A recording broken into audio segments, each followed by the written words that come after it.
Hello guys. तो हम लोग ने एक क्लास कर लिया है। आज वाला क्लास शायद इंपॉर्टेंट है कि नहीं मेरे को पता नहीं, but this topic from last year many questions came from this topic. हाँ, इस साल आएगा कि नहीं पता नहीं, तो अगर रिपीट होने का चांस हुआ तो आएगा, नहीं तो नहीं आएगा। ठीक है, मैं ऐसे करके समझाने का कोशिश करूँगी कि तुम लोग से समझ के ही आंसर लिख लो। ठीक है, एक बार शॉर्ट नोट्स बना लेना रिवीजन का। अगर हुआ तो हुआ, नहीं होने से ये वाला टॉपिक छोड़ दो, क्योंकि ये लास्ट ईयर आ चुका है। अगर रिपीट हुआ तो पाएगा, नहीं तो नहीं आ सकते। हाँ, पता नहीं, I am not sure about anything, that's why I am teaching you everything in a very short manner. Okay, चलो अभी क्लास स्टार्ट करते हैं। देखो अभी ये वाला देखो। हाँ बच्चों, हम लोग ना अभी जो टॉपिक कर रहे हैं that is system of classification. System of classification या फिर binomial nomenclature. Okay, nomenclature, binomial nomenclature किसने दिया था? Carolus Linnaeus. ये तो आप पहले से पढ़े हो। Who gave binomial nomenclature? Who propose? Carolus Linnaeus. उन्होंने क्या बोला था? ही गेव बायनोमियल नोमेनक्लेचर, मतलब उन्होंने बोला था कि हम लोग एक, मतलब जैसे हम लोग का जो साइंटिफिक नेम है वो हम लोग कैसे लिख सकते हैं। Okay, definition: system of naming organism. He gave the system of naming organism using two words, that is one genus and a species. Like हम लोग लिखते हैं ना होमो सेपियंस, हम लोग होमो सेपियंस है ना, होमो सेपियंस। तो इसे लिखने का टेक्निक किसने दिया था? कैरोलस लीनियस ने। Carolus Linnaeus gave binomial nomenclature. Nomenclature मतलब नेमिंग। ठीक है, system of naming an organism. What is binomial nomenclature? System of naming an organism. उसमें क्या रहेगा? जीनस नेम रहेगा और स्पीशीज नेम रहेगा। और it was given by whom? It was given by Carolus Linnaeus. ठीक है, उन्होंने कुछ रूल दिया था। What are those rules? Okay, पहले तो जो जीनस का नेम होगा वो हमेशा कैपिटल लेटर में लिखा होगा। जैसे मैं अपना नाम लिखती हूँ, मेरा नाम कुछ मैं ऐसे लिखूंगी, प्रीति अधिकारी। मैं स्मॉल लेटर में लिखूंगी, Preeti Adhikari. This is the way to write scientific name. Okay, दो स्पीशीज नेम जो मेरा अधिकारी सर नेम है that will start with the small letter.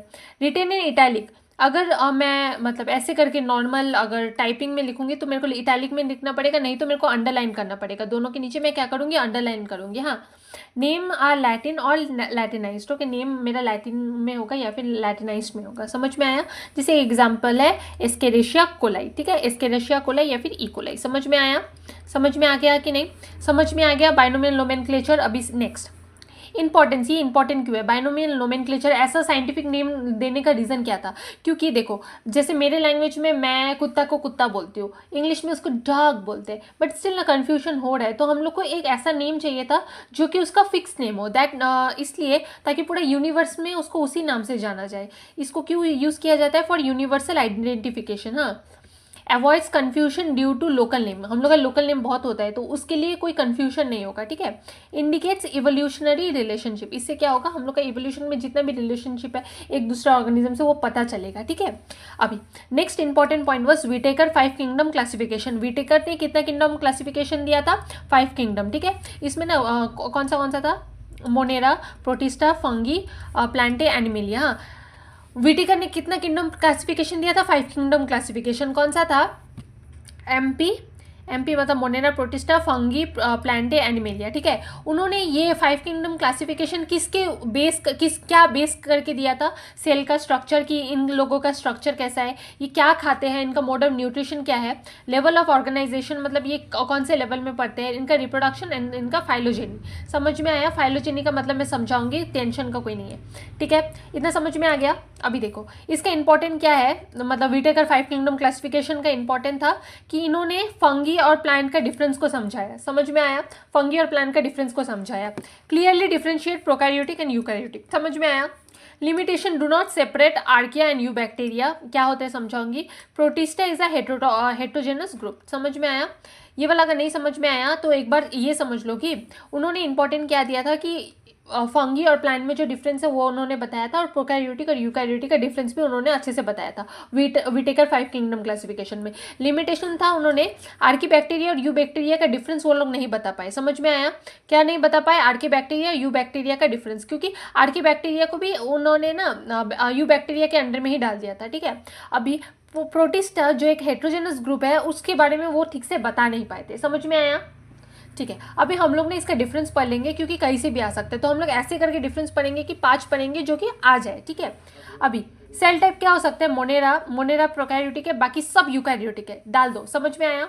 ऐसे करके लर्न करो। Monera, Protista, Fungi, Plantae, Animalia. पहला वाला प्रोकैरियोटिक है, बाकी सब यूकैरियोटिक है। हाँ, सेल ऑर्गेनाइजेशन देखो, सबसे मोनेरा सबसे पुराना है, प्रोकैरियोटिक है, ये यूनिसेलुलर है, बाकी सब मल्टीसेलुलर है। ठीक है, मल्टीसेलुलर, एमसी मल्टीसेलुलर ही है। फंगी में except yeast everyone is multicellular. ठीक है, सेल वॉल किसे बनाया है, जैसे पेप्टाइडोग्लाइकन मोनेरा में प्रेजेंट है, प्रोटिस्टा में प्रेजेंट भी हो सकता है, एब्सेंट भी हो सकता है। फंगी में होता है काइटिन, हम लोग ने लास्ट टाइम ही पढ़ा था फंगी में क्या होता है, काइटिन। प्लांटे में होता है सेलुलोज, और एनिमल में तो सेल वॉल होता ही नहीं है। समझ में आया? कुछ नहीं तो ये 3 पॉइंट लर्न कर लो फिलहाल। न्यूक्लियस पहले में नहीं होता, बाकी सब में होता है, क्योंकि प्रोकैरियोटिक में हम लोग के पास ट्रू न्यूक्लियस नहीं होता, इसमें ट्रू न्यूक्लियस नहीं होता ना, ट्रू न्यूक्लियस नहीं होता, इसलिए true nucleus is not present in Monera, बाकी सब में प्रेजेंट होता है। मोड ऑफ न्यूट्रिशन, कैसे न्यूट्रिशन लेता है, ये ऑटोट्रॉपिक या फिर हेट्रोट्रॉपिक हो सकता है। ऑटोट्रॉपिक, हेट्रोट्रॉपिक, ऑटोट्रॉपिक, हेट्रोट्रॉपिक, ये करके ऐसे करके लर्न करो। ऑटो हेट्रो इसमें है, ऑटो हेट्रो इसमें भी है, इसमें हेट्रो ऑटो हेट्रो। समझ में आया? ये लर्न हो जाएगा। राइबोसोम अगर लर्न नहीं हो रहा है छोड़ दो, राइबोसोम 70s 80 याद रहेगा। मोटिलिटी कैसे चल पाता है, पहले वाला फ्लैजिला, दूसरा वाला सीलिया या फिर फ्लैजिला।